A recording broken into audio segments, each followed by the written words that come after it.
Bismillahirrahmanirrahim. Assalamualaikum warahmatullahi wabarakatuh. Alhamdulillahirabbil alamin wassalatu wassalamu ala asrofil anbiya'i wal mursalin wa ala alihi wa sahbihi rasulillahi ajmain. Pertama sekali marilah kita panjatkan puji dan syukur kita kehadirat Allah Subhanahu wa taala karena berkat rahmat dan karunia-Nya sehingga kami dapat mempresentasikan materi kami pada pertemuan kali ini. Nah, kami dari kelompok 5 akan membahas mengenai makromineral dengan dosen pengampu Ibu Firda Azahara MPD. Kami beranggotakan 3 orang, di mana saya sendiri Armadani dengan NIM 21231117 dan rekan saya Alda Sintia Pravita dengan NIM 21231113 dan rekan saya Neha Gracia dengan NIM 21231081. Baiklah, saya tidak akan memperpanjang mukadimah, langsung saja masuk kepada materi yang pertama mengenai pengertian mineral. Nah, mineral merupakan komponen inorganik yang terdapat dalam tubuh manusia. Dalam Koedijiadi 2009, yang dimaksud dengan mineral adalah unsur-unsur yang berada dalam bentuk sederhana. Dalam ilmu gizi, mineral biasa disebut dengan unsur-unsur mineral atau nutrien atau zat gizi anorganik. Nah, mineral ini adalah nutrien atau zat gizi esensial yang dibutuhkan oleh manusia dalam jumlah kecil, supaya tubuh dapat menjalankan fungsinya dengan baik. Secara umum, kebutuhan mineral dalam tubuh sangat sedikit, yaitu kurang lebih 4% saja dari total berat badan kita. Walaupun demikian, mineral tidak dapat diabaikan begitu saja karena tanpa mineral esensial kehidupan kita sulit untuk dipertahankan. Nah, mineral diperlukan tubuh untuk membentuk sebagian struktur tubuh kita dan juga berperan dalam reaksi kimiawi tubuh.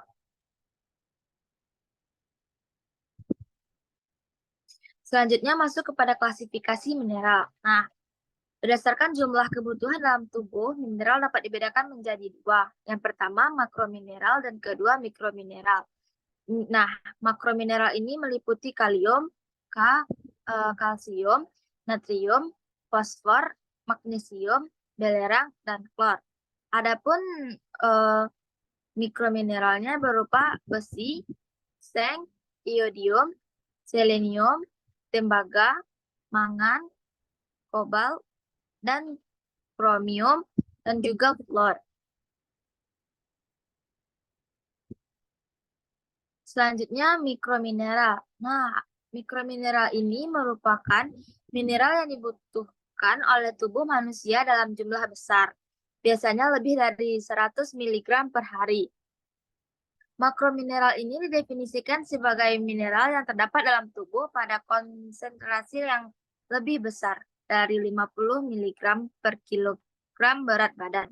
Nah, makromineral ini tersedia sebagian besar sebagai kation dan anion, sehingga makromineral tersebut juga dinyatakan sebagai elektrolit.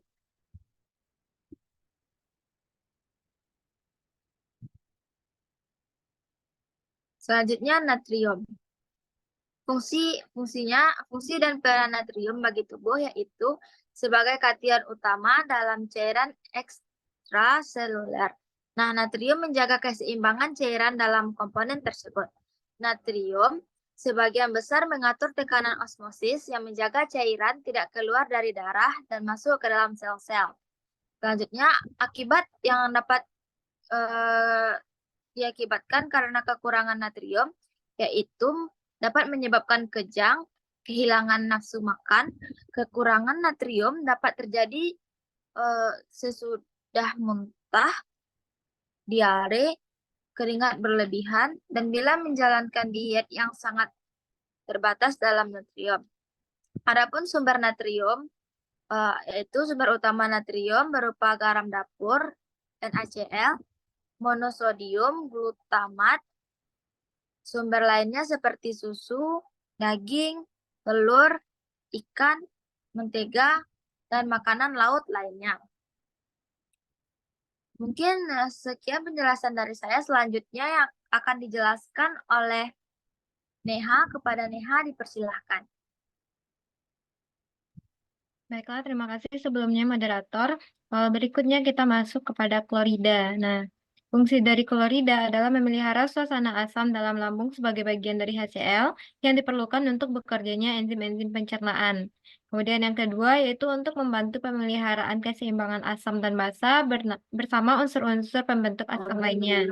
Kemudian fungsi yang ketiga yaitu berperan dalam memelihara keseimbangan cairan dan elektrolit dalam cairan ekstraseluler. Kemudian fungsi yang terakhir yaitu sebagai mineral pada enzim amilase. Nah, akibat dari kekurangan klorida yaitu terjadi muntah-muntah, diare kronis, dan keringat berlebihan, dan jika kelebihan klorida dapat menyebabkan kontraksi otot abnormal dan apatis. Nah, selanjutnya yaitu sumber klorida. Nah, klor terdapat bersamaan dengan natrium dalam garam dapur. Beberapa sayuran dan buah juga mengandung klorida ditemukan secara alami termasuk tomat, seledri, zaitun, selada, dan rumput laut. Nah, berikut adalah struktur kimia dari natrium dan juga klorida.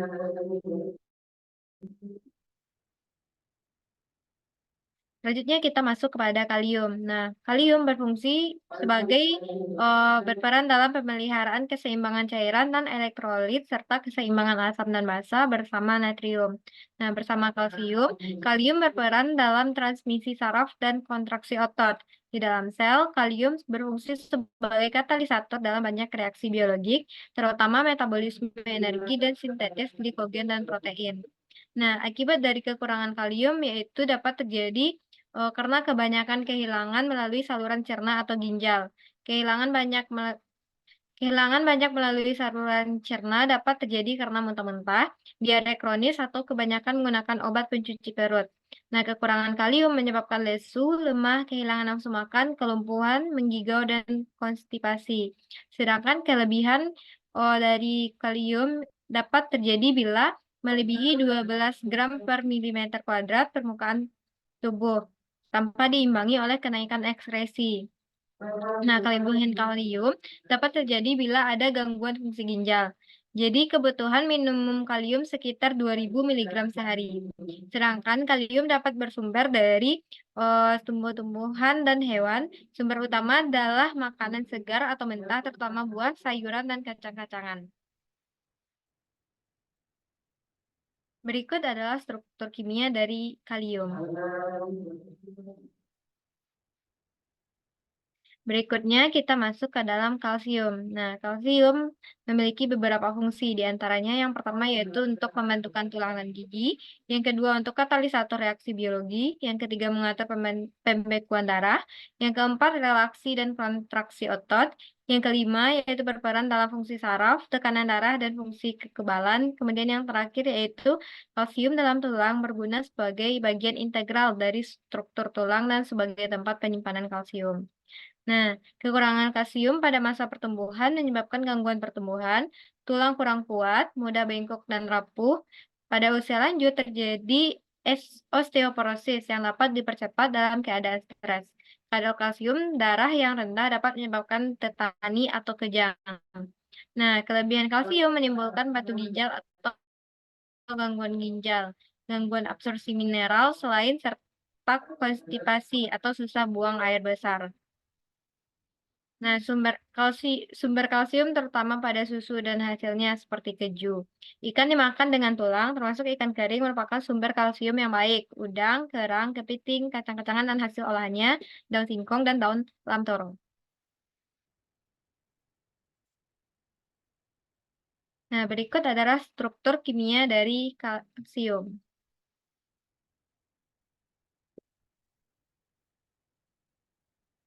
Selanjutnya kita masuk ke dalam fosfor. Nah, fosfor juga memiliki beberapa fungsi, di antaranya yaitu untuk mengatur peralihan energi, absorpsi dan transportasi zat gizi dalam bentuk fosfat, bagian dari ikatan tubuh esensial yaitu RNA dan DNA, serta ATP dan fosfolipid, kemudian untuk mengatur keseimbangan asam basa. Nah, akibat kekurangan fosfor bisa terjadi karena menggunakan obat antasid untuk menetralkan asam lambung yang dapat mengikat fosfor sehingga tidak dapat diabsorpsi.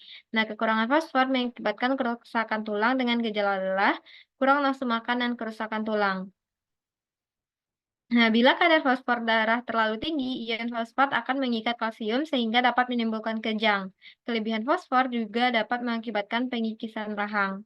Nah, fosfor terdapat pada semua sel makhluk hidup, terutama makanan kaya protein seperti daging, ayam, ikan, telur, susu, dan hasilnya, kacang-kacangan, serta serealia.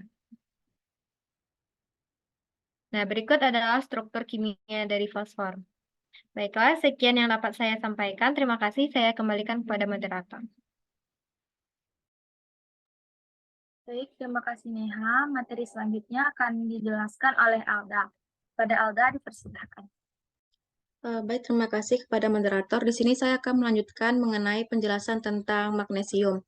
Nah, adapun fungsi dari magnesium ini adalah berperan penting dalam sistem enzim dalam tubuh. Magnesium juga berperan sebagai katalisator dalam reaksi biologik termasuk metabolisme energi, karbohidrat, lipid, protein, asam nukleat, serta dalam sintesis, degradasi, dan stabilitas bahan gen DNA di dalam semua sel jaringan lunak. Nah, magnesium juga berperan dalam transmisi saraf, kontraksi otot, dan juga pembekuan darah. Nah, dalam ini magnesium berlawanan dengan kalsium, yaitu magnesium mencegah kerusakan gigi dengan cara menahan kalsium dengan dalam email gigi. Nah, adapun kekurangan dari magnesium ini yaitu bisa terjadi jika kekurangan protein dan juga energi, serta berbagai kompilasi penyakit yang menyebabkan gangguan absorpsi atau penurunan fungsi ginjal, endokrin, terlalu lama mendapat makanan tidak melalui mulut atau intravena. Nah, penyakit yang menyebabkan muntah-muntah, diare, penggunaan diuretika atau perangsang pengeluaran urin juga dapat menyebabkan kekurangan magnesium. Nah, kekurangan magnesium berat akan menyebabkan kurang nafsu makan, gangguan pertumbuhan, mudah tersinggung, gugup, kejang atau tetanus, gangguan sistem saraf pusat, halusinasi, koma, dan juga gagal ginjal. Nah, adapun jika terjadi kelebihan magnesium belum diketahui secara pasti, tetapi kelebihan magnesium terjadi pada penyakit gagal ginjal. Jadi, EKG atau orang dewasa atau untuk pria yaitu 250 mg per hari dan juga wanita yaitu 150 mg per hari.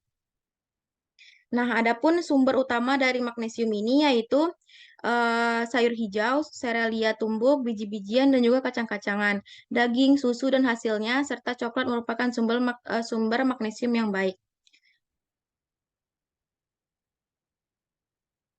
Nah, berikut ini merupakan struktur kimia dari magnesium.